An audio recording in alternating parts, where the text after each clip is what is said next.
Assalamualaikum warahmatullahi wabarakatuh. Perkenalkan, saya Latifah Khairani dari jurusan Tadris Kimia. Dalam kesempatan kali ini saya akan mencoba menjelaskan sedikit materi tentang larutan penyangga untuk menyelesaikan tugas media pembelajaran dari Ibu Ratika.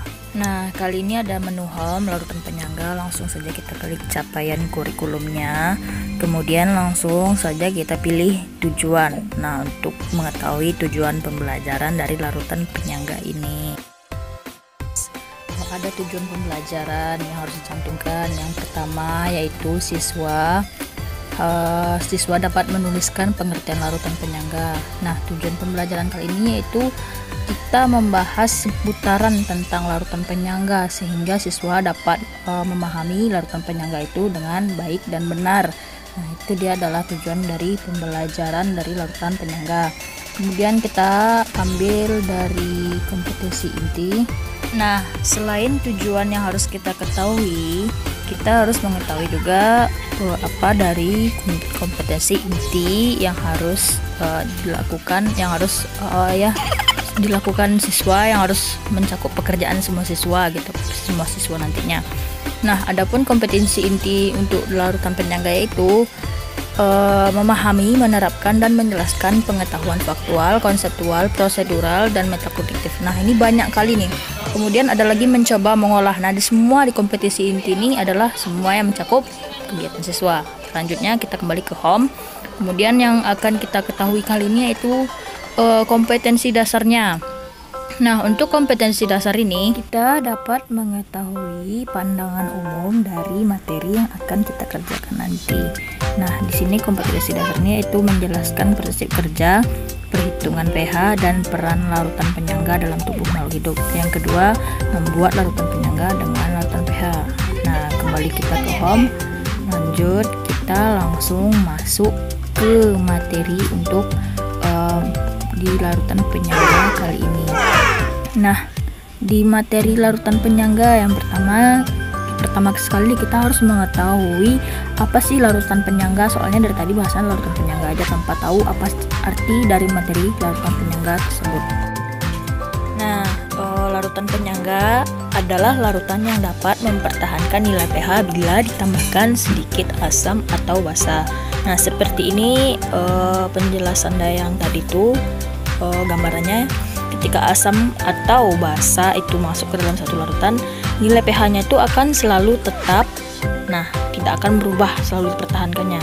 Next, selanjutnya artinya sama. Nah, kita akan mengetahui fungsi dari larutan penyangga. Yang pertama, mempertahankan nilai pH dalam tubuh agar tetap normal. Fungsi kedua yaitu mempertahankan nilai pH dalam darah untuk membuat sistem pernapasan tetap terjaga serta sistem ekskresi juga mampu menjaga darah. Nah, itu tadi adalah fungsi dari larutan buffer. Kemudian larutan buffer ini juga mempunyai jenis-jenis. Nah, adapun jenisnya yang pertama yaitu larutan penyangga asam, di mana larutan penyangga asam ini mengandung asam lemah dan basa konjugasinya dengan pH di bawah 7, contohnya CH3COOH. Jenis kedua yaitu larutan penyangga basa yang mengandung basa lemah dan asam konjugasinya dengan pH di atas 7. Nah, ini dia adalah interaksi di dalam buffer asam.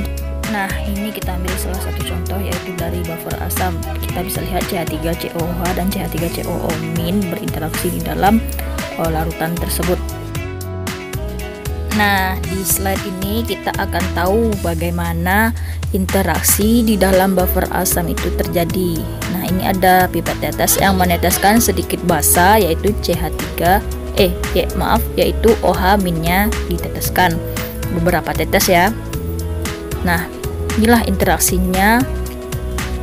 Kemudian di sini kita bisa tahu seperti apa sih interaksinya. Nah, itu dia OH- dan CH3COOH itu menyatu, kemudian yang digantikan itu CH3COO-. Nah, begitulah jadi interaksi yang tadi sehingga CH3COO- itu meningkat, tetapi pH-nya akan selalu tetap. Nah, begitulah tadi interaksi ketika penambahan basa.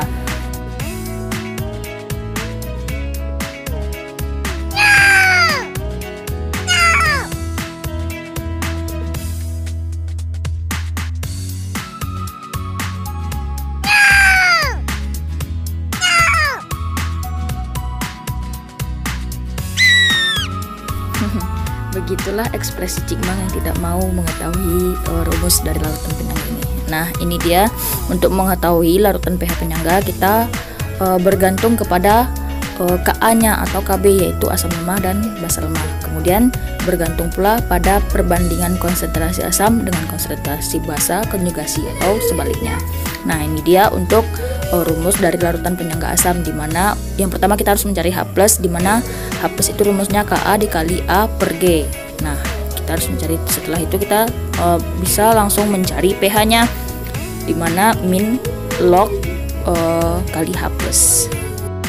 Untuk larutan penyangga basa rumusnya sedikit berbeda. Nah, dimana kita harus mencari OH- dulu yang pertama, yaitu Kb dikali A per G. Kemudian kita mencari POH min log kali OH-, kemudian pH sama dengan 14 dikurang POH. Nah, selanjutnya kita kembali ke home. Nah, di sini kita sudah habis ya materinya, berarti kita lanjut ke contoh soal. Sebenarnya untuk soal di larutan penyangga ini nggak terlalu susah ya, kita tinggal mengikuti rumus yang sudah tersedia yang sebelumnya kita bahas tadi. Nah, ini contoh soal ini adalah tentang basa, jadi kita tinggal mencari OH-, kemudian setelah itu kita mencari POH dan mencari pH. Nah, ini dia sudah ada di sini bagaimana caranya. Begitu ya untuk contoh soal. Nah, nanti kalau kita menghadapi soal larutan penyangga mengenai yang seperti itu, kita tinggal mengikuti bagaimana bentuknya karena rumusnya hanya begitu saja. Lanjut kita ke buffer dalam kehidupan sehari-hari. Nah, buffer ini ternyata berguna ya untuk seperti jeruk dalam kemasan untuk pengawetan. Jadi itu dicampurkan dengan asam sitrat dan natrium sitrat untuk mengontrol pH di dalamnya sehingga bakterinya pun dapat terkontrol gitu kan. Nah, kemudian setelah itu kita langsung saja masuk ke tahukah kamu. Nah, di sini kita akan membahas tentang buffer asam juga ya, tentang bagaimana sih penggunaan buffer asam ini. Nah, di sini juga membahas bahwa buffer asam itu ternyata fungsinya bukan hanya itu aja. Jadi buffer ini juga berfungsi sebagai mengatur pH darah seperti yang telah disebutkan di fungsinya tadi. Nah, kemudian ketika pH darah ini kurang dari tidak stabil, maka akan menyebabkan beberapa penyakit di dalam darah tubuh kita nantinya kalau pH kita tuh naik turun. Nah, selanjutnya kita udah habis ya semua penjelasan tadi. Kita tinggal satu lagi yang belum kita tekan, yaitu tugas. Nah, ini dia oleh-oleh ya. Nah, ini coba kita latih diri kita untuk bagaimana sih rumitnya atau enaknya soal dari larutan penyangga ini. Ayo, bagaimana penjelasan larutan penyangga tadi? Susah atau mudah atau bagaimana? Mungkin hanya seperti itu saja ya penjelasan saya. Saya Latifah Khairani, mohon maaf atas kesalahan dan kekurangan. Saya pamit dan undur diri. Assalamualaikum warahmatullahi wabarakatuh dan semoga bermanfaat.